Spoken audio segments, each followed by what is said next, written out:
Dua anggota TNI AL penembak bos rental mobil divonis penjara seumur hidup.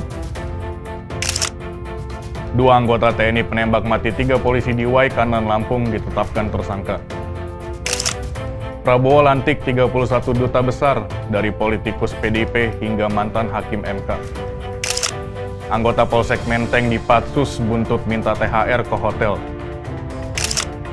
2.575 personel amankan laga Timnas Indonesia versus Bahrain di GBK. Kementerian HAM usul SKCK dihapus, ini respons Polri. Waspada, BMKG prediksi hujan dan angin kencang saat mudik lebaran 25-31 Maret. Geger, jurnalis tak sengaja dimasukkan grup obrolan para Menteri AS bahas serangan ke Yaman. Bersama saya Rizky Agustian, itulah berita-berita headline iNews ID hari ini. Dua anggota TNI AL terdakwa penembakan bos rental mobil divonis penjara seumur hidup.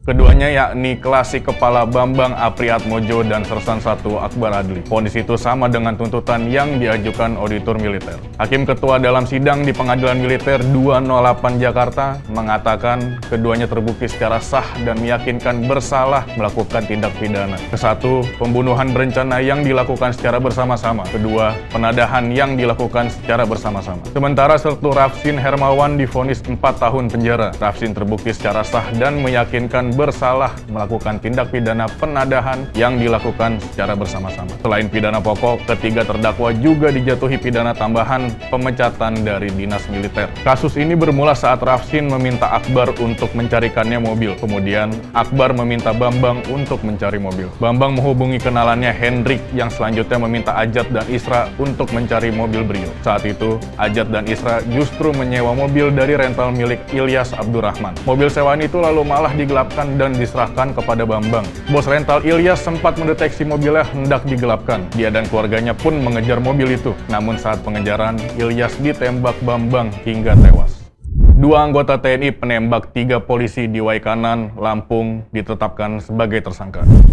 Keduanya masing-masing Kopda B dan Pel2L telah berstatus tersangka sejak Minggu 23 Maret lalu berdasarkan hasil investigasi tim gabungan. Wakil sementara dan Pusposmat Maijen TNI Eka Wijaya Permana dalam konferensi pers di Mapolda Lampung mengatakan kedua pelaku menyerahkan diri pada tanggal 18 dan 19 Maret 2025. Selanjutnya keduanya ditahan dan ditetapkan sebagai tersangka. Dia mengatakan penetapan tersangka membutuhkan waktu selama 1 hari setelah pihaknya menemukan barang bukti. Dalam penyelidikan, timnya juga berkoordinasi dengan Polda Lampung. Diketahui 3 anggota Polri tewas saat menggerebek judi sabung ayam di Kampung Karangmanik, Kecamatan Negara Batin, Kabupaten Waikanan, Provinsi Lampung pada Senin 17 Maret. Ketiganya, AKP Anumerta Lucianto, Aibda Anumerta Petrus, dan Bribto Anumerta Galip tewas dengan luka tembak di kepala dan di dada.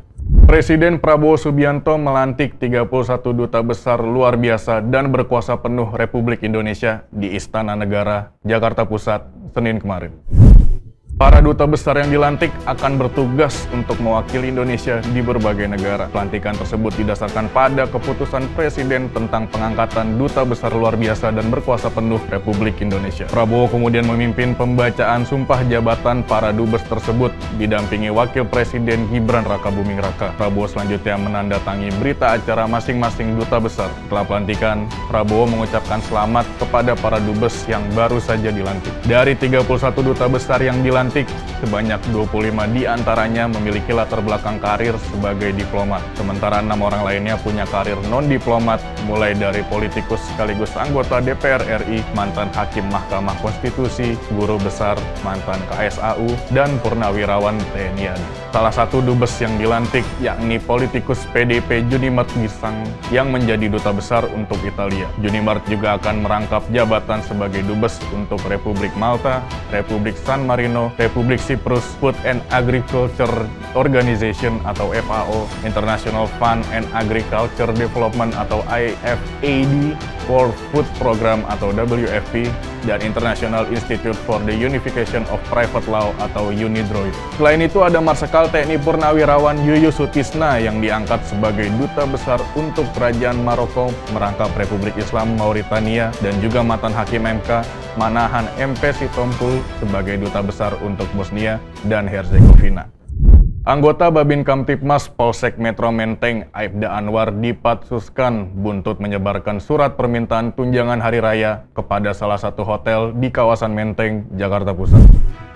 Kapolsek Menteng Kompol Reza Rahandi mengatakan Anwar dipatsus terkait pemeriksaan atas dugaan penyalahgunaan wewenang. Aibda Anwar dipatsus selama 20 hari dalam rangka pemeriksaan pelanggaran kode etik. Selanjutnya dia dinonaktifkan dengan menunjuk personel pengganti sebagai Babin Kamtipmas Kelurahan Pegangsaan. Reza menegaskan seluruh anggota kepolisian terikat aturan disiplin dan kode etik, termasuk larangan meminta atau menerima sesuatu yang tidak sesuai aturan. Berdasarkan hasil pemeriksaan, Anwar membuat surat permintaan THR atas inisiatif pribadi. Anwar juga sengaja tidak melaporkan kepada pimpinannya, termasuk meregistrasi penomoran surat sesuai prosedur. Diketahui dalam surat tertanggal 10 Maret 2025 itu, disebutkan permohonan partisipasi menjelang Idul Fitri dari sejumlah anggota Babin Kamtipmas Kelurahan Pegangsaan, Polsek Metro Menteng, Jakarta Pusat. Pada surat itu tercantum nama 4 anggota Babin Kamtipmas, yakni AKP Irawan Junaidi, Aibtu Hardi Bakri, Aibda Anwar, dan staf Anwar. Surat itu pun viral di media sosial. Pasca viralnya surat itu, anggota Polsek Menteng diperiksa Propam Polres Metro Jakarta Pusat. Selain itu, penerima surat juga diklarifikasi. Sebanyak 2.575 personel gabungan akan mengawal pertandingan Timnas Indonesia versus Bahrain di Stadion Utama Gelora Bung Karno, Jakarta.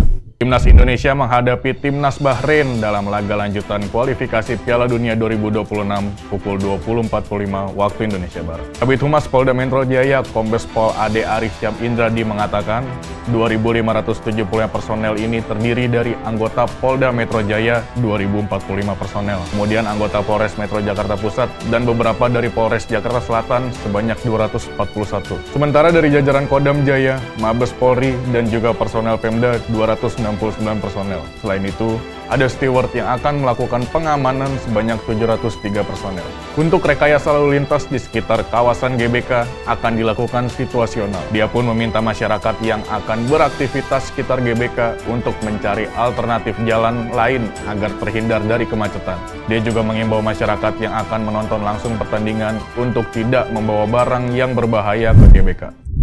Polri buka suara terkait usulan Kementerian Hak Asasi Manusia untuk menghapuskan Surat Keterangan Catatan Kepolisian atau SKCK. Karopenmas Divisi Humas Polri Brigjen Truno Yudo Wisnu Andiko di Gedung Bareskrim, Jakarta, Senin kemarin mengatakan usulan tersebut menjadi masukan bagi institusi kepolisian jika dinilai konstruktif. Usulan ini juga akan menjadi bagian dari upaya Polri untuk meningkatkan pelayanan kepada seluruh elemen masyarakat. Dia menuturkan penerbitan SKCK telah sesuai dengan pasal 15 ayat 1 huruf K Undang-Undang Nomor 2 Tahun 2002 tentang Kepolisian Negara Republik Indonesia dan Peraturan Kepolisian Nomor 6 Tahun 2023 tentang penerbitan Surat Keterangan Catatan Kepolisian. Penerbitan SKCK merupakan salah satu fungsi Polri dalam memberikan pelayanan kepada masyarakat. Selama ini permintaan penerbitan SKCK diantaranya dari masyarakat yang membutuhkan sebagai salah satu persyaratan melamar kerja. SKCK tidak hanya bermanfaat untuk keperluan melamar kerja,